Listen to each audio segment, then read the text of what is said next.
Betrayal. That's the first thing I feel, which is ludicrous. For there to be betrayal, there will have to be trust first, between Petra and me. And trust has not been part of the agreement. We are tributes. But the boy who risked a beating to give me bread, the one who studied me on the chariot, who covered for me with the red-headed Avox girl, who insisted Hamish know my hunting skills, was there some part of me that couldn't help trusting him? On the other hand, I'm relieved that we can stop the pretense of being friends. Obviously, thin connections we are foolishly formed to be severed. And high times too. The game begins in 2 days and trust will only be a weakness. Whatever triggers Petra's decision, I suspect it has to do with my outperforming him in training. I should be nothing but grateful for it. Maybe he's finally accepted the fact that the sooner we are openly acknowledging that we are enemies, the better.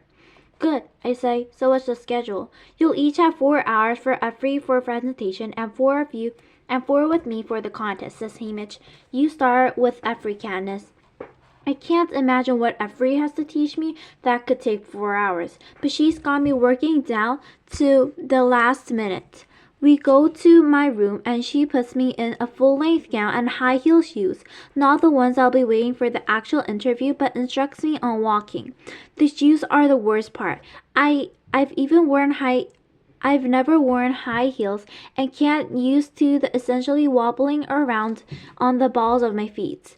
But Effie runs around in them full time, and I'm determined that if she can do it, so can I. That dress poses another problem. It keeps tangling around my shoes, so of course I hitch it up, and then Effie swoops down like a hawk, smacking my hands and yelling, "Not above the ankle." When I finally conquer walking, they're still sitting. Posture, apparently I have a tendency to duck my head, eye contact, hand gestures, and smiling. Smiling is mostly about smiling more. Effie makes me say 100 banal phrases starting with a smile, while smiling, or ending with a smile. By lunch, the muscles in my cheeks are twitching from overuse. Well, that's the best I can do, Effie says with a sigh. Just remember, Candace, you want the audience to like you, and you don't think they will? I asked. Not if you glare at them the entire time. Why don't you save that for the arena? Instead, think of yourself among friends, says Effie. You're betting on how long I'll live, I burst out. They're not my friends. Well, try and pretend, says Effie. Then she composes herself and beams at me.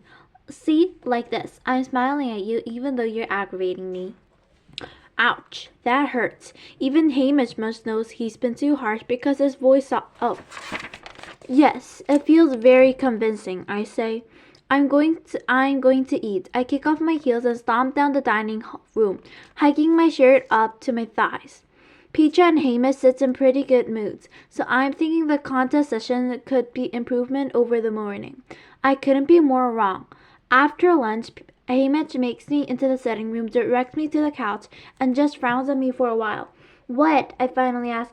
I'm trying to figure out what to do with you. He says, how we are going to present you, and you're going to be charming, aloof, fierce. So far, you're shining like a star.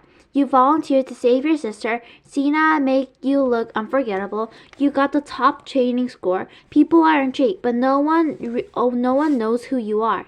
The impression you make tomorrow will decide exactly what I can get you a team of sponsors, says Hamish. Having watched the tribute interviews all my life, I know there's a truth to what it's saying. If you appeal to the crowd either by being humorous or brutal or eclectic, you gain favor. What's Petra's approach, or am I not allowed to ask? Likeable. He has a sort of self-deprecating humor naturally, says Hamish. Whereas you open your mouth, you come across the most sullen and hostile.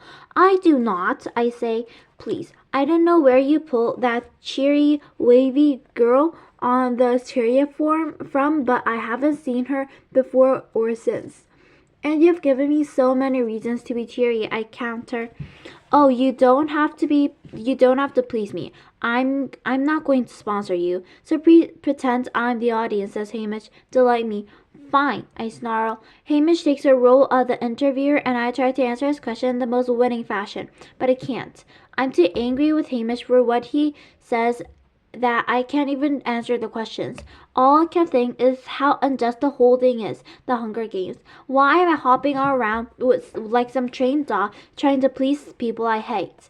The longer the interview goes on, the more my fury seems to rise in my surface, where I'm literally spitting out answers at him. All right, enough. We got to find some other angle. Not only are you hostile, I don't know anything about you. You said I asked you 50 questions and still that you still have no sense of your life, your family, or what you care about. They want to know about you, Candace, but I don't want them to.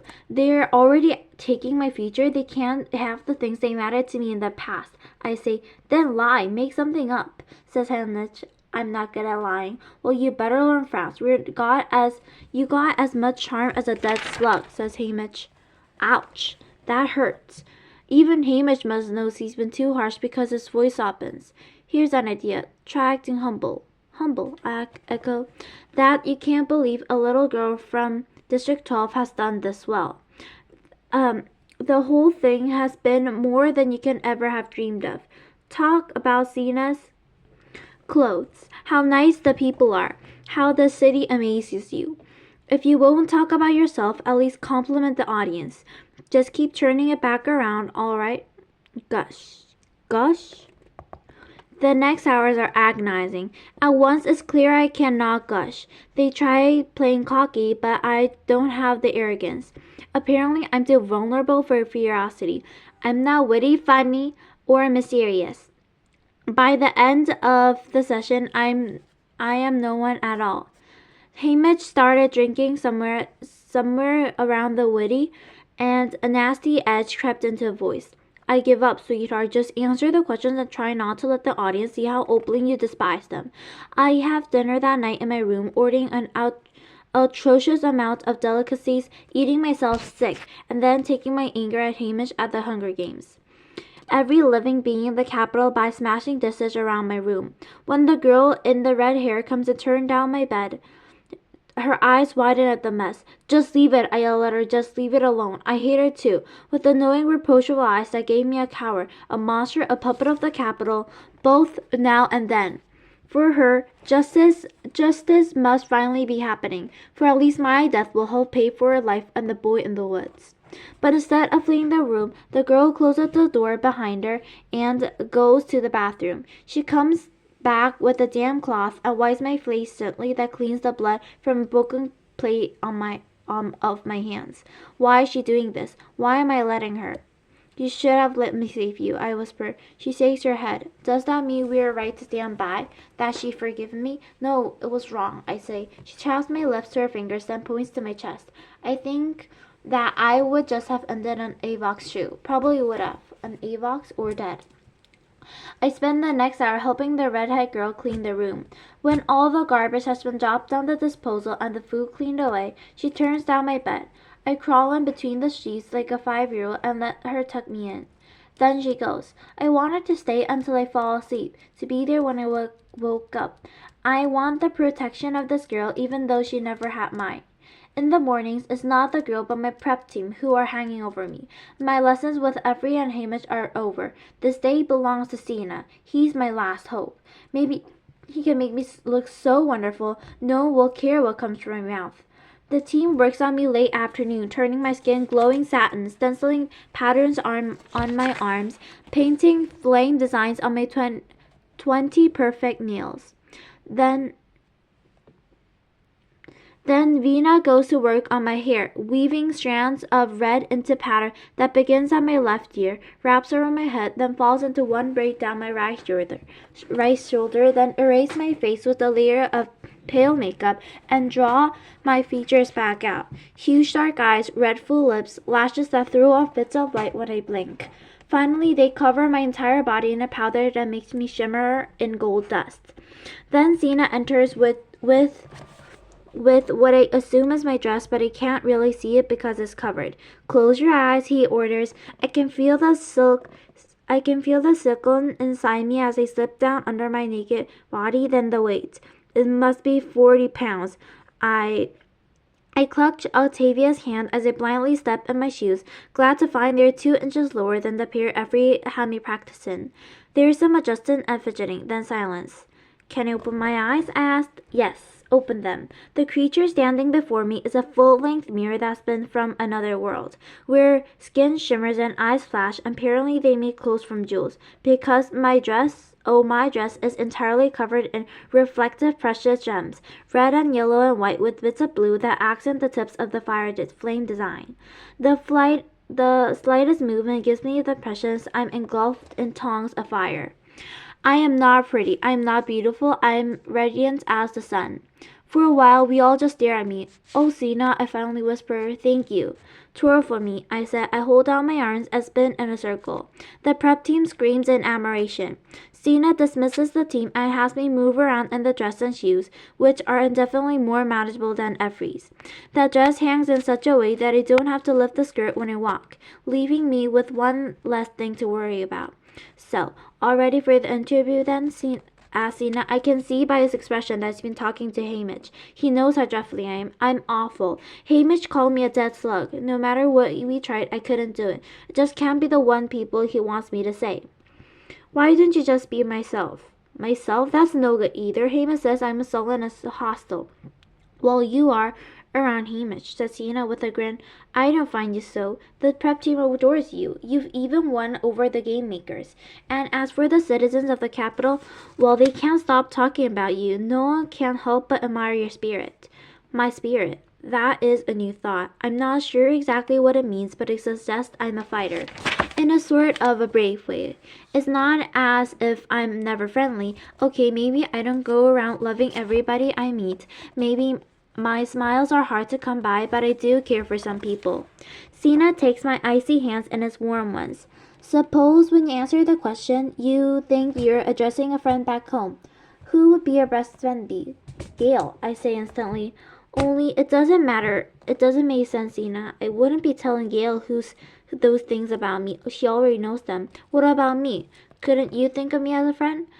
Sina, of all the people I met since home, Sina is by far my favorite. I liked him right off, and he hasn't disappointed me yet.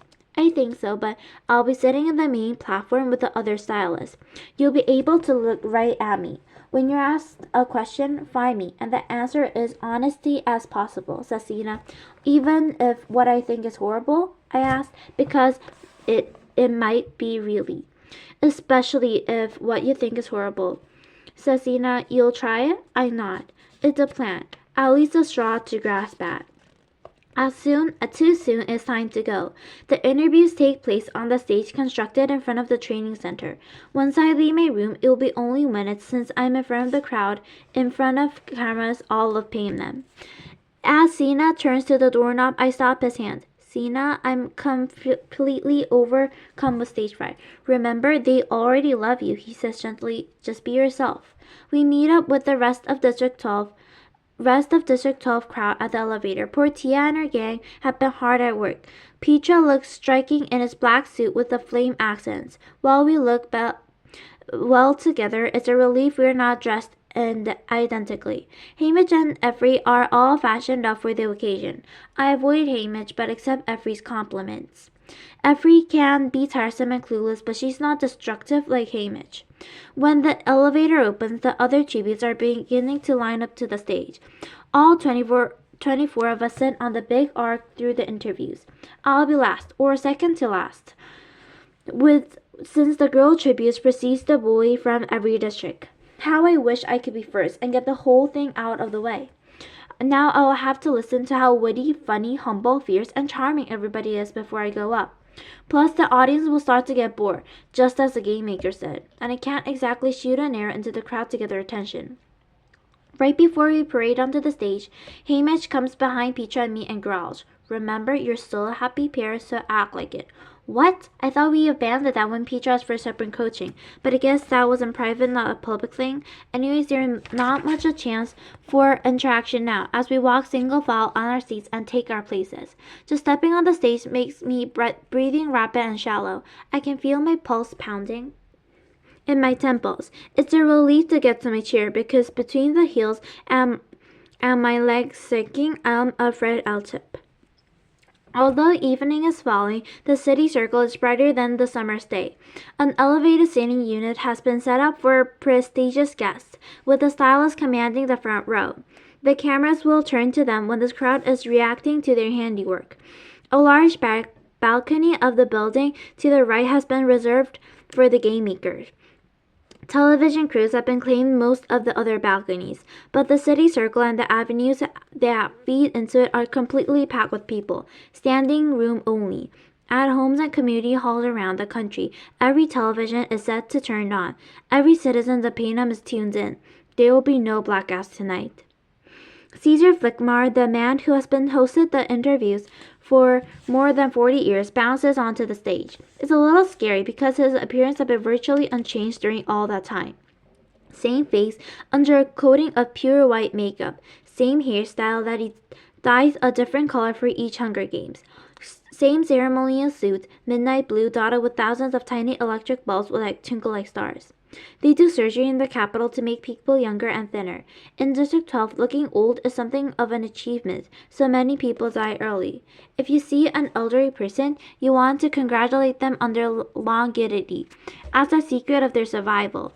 A plump person is invited because they aren't scraping by like the majority of us. But it is different. Wrinkles aren't desirable. A round belly is a sign of success. Isn't a sign of success.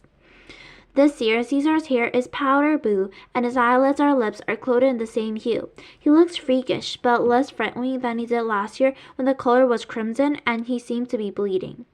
Caesar tells a few jokes to warm up the audience, then gets down to business. The girl tribute from District 1 looks provocative in the see-through gold gown, steps onto the center of the stage to join Caesar for interview. You can tell her mentor didn't have any trouble coming up with an angle for her. With that flowing blonde hair, emerald green eyes, her body tall and lush, she's sexy all the way. Each interview only lasts 3 minutes. Then a buzzer goes off and the next tribute is up. I'll say this for Caesar, he really does his best to make the tribute sign. He's friendly, tries to set the nervous ones at ease, laughs at lame jokes, and then turns a weak response into the memorable one the way he reacts. I feel like a lady the way every show meets in the District 12 slip by. 2, 3, 4.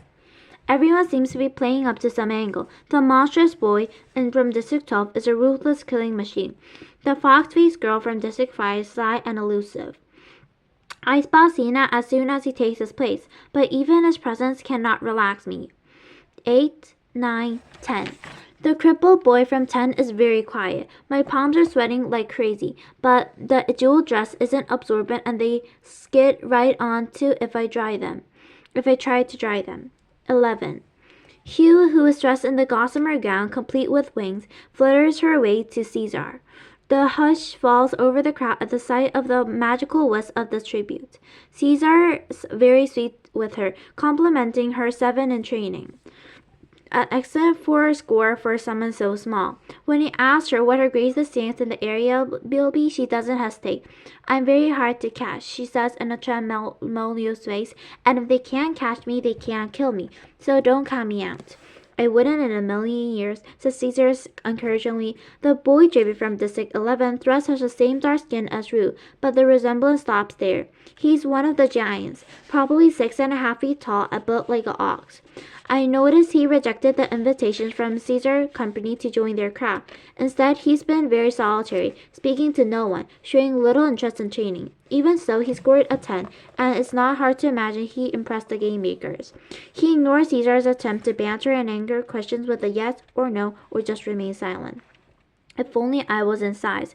I could get away with sullen and hostile and it would be just fine. I bet half of the sponsors are at least considering him. If I had any money, I'd bet on him myself. And they're calling Candace Evergreen, and I feel myself as if in a dream, standing there and making my way to the center stage. I shake Caesar's outstretched hand, and he has a good grace not to immediately wipe it off on a suit. So, Candace, the capital must be quite a change for District 12. What's impressed you most since you arrived here, says Caesar's. What did you say? It's as if the words make no sense. My mouth has gone dry as sawdust. I desperately find Sina in the crowd and lock eyes with him. Imagine the words coming from his lips. What's impressed you the most since I arrived here? I racked my brain for something that made me happier. Be honest. Be honest. The lamb stew. I get out. Caesar laughs, and vaguely I realize the audience has joined in. Oh, the ones with the dried plums, says Caesar. I nod. Oh, I eat it by the bucketful. He tries sideways to the audience in horror, hands to his stomach. It doesn't show, does it? They shout reassurances to him and plot. This is what I mean about Caesar. He tries to help you out. Now, Candace, he says confidently, when you came into the opening ceremonies, my heart actually stopped. What did you think of your costume? Sina raises one eyebrow at me. Be honest. You mean after I got over my fear of being burned alive? I asked. Big laugh. A real laugh from the audience. Yes, start then, says Caesar. Sina, my friend. I should tell him anyways.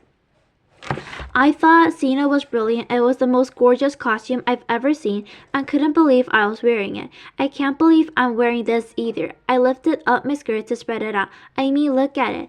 As the audience oohs and ahs, I see Sina make a tiniest circular movement with his fingers. But I know what it's saying. Twirl for me. I spin in a circle again, and the reaction is immediate. Oh, do that again, says Caesar. So I lift up my arms and spin around and around, letting the skirt fly out, letting the dress engulf me in flames. The audience breaks into cheers.